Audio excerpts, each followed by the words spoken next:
Eine ganze Ausgabe zum Thema Sponsoring, Fallstudien. Herr Professor Reinecke, warum ist Sponsoring noch aktuell? Sponsoring ist eigentlich aktueller denn je, und zwar aus 3 Gründen. Erstens, weil immer mehr für Sponsoring ausgegeben wird, weil die Rechte immer teurer werden. Der zweite Grund, warum es so wichtig ist das Thema Differenzierung und Emotionalität, weil Sponsoring ist Live-Communication und Live-Communication ist einfach viel emotionaler als alles andere. Und das dritte ist, Sponsoring lässt sich sehr, sehr schön auch digitalisieren. Das heißt, ich kann da tatsächlich online und offline sehr schön miteinander verbinden und das ist ein Riesenvorteil gegenüber vielen anderen Medien. Und was sind noch die Herausforderungen beim Sponsoring? Ich sehe 2 große Herausforderungen. Die erste Herausforderung ist das Thema der Selektion. Welche Sponsoring-Events und welche Rechte möchte ich überhaupt erwerben? Und das wird leider in vielen Unternehmen sehr unprofessionell gemacht. Und das zweite Thema, was aus meiner Sicht mindestens ebenso wichtig ist, ist das Thema der Aktivierung. Viele Unternehmen geben leider für Sponsoring sehr viel Geld aus, können sich das aber gerade vom Mund absparen und haben dann kein Geld mehr, um diese Rechte auch tatsächlich zu aktivieren.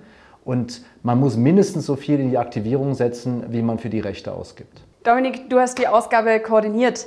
Warum habt ihr euch entschieden, hauptsächlich Fallstudien reinzunehmen?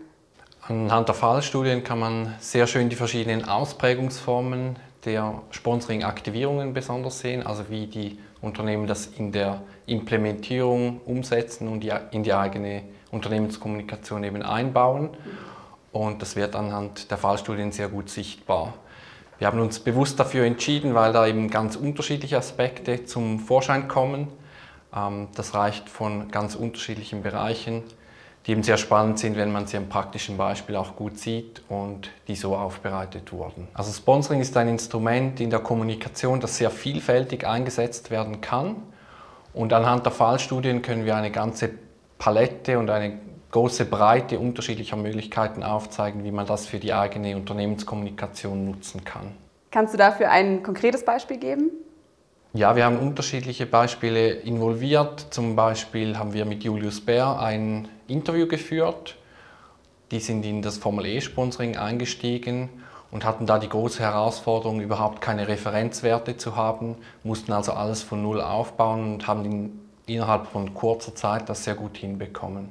Vielen Dank euch beiden für die Koordination. Es war wieder eine Freude und wenn Sie interessiert sind, dann nehmen Sie gerne Kontakt auf und wir freuen uns und sonst eine ganz inspirierende Lektüre.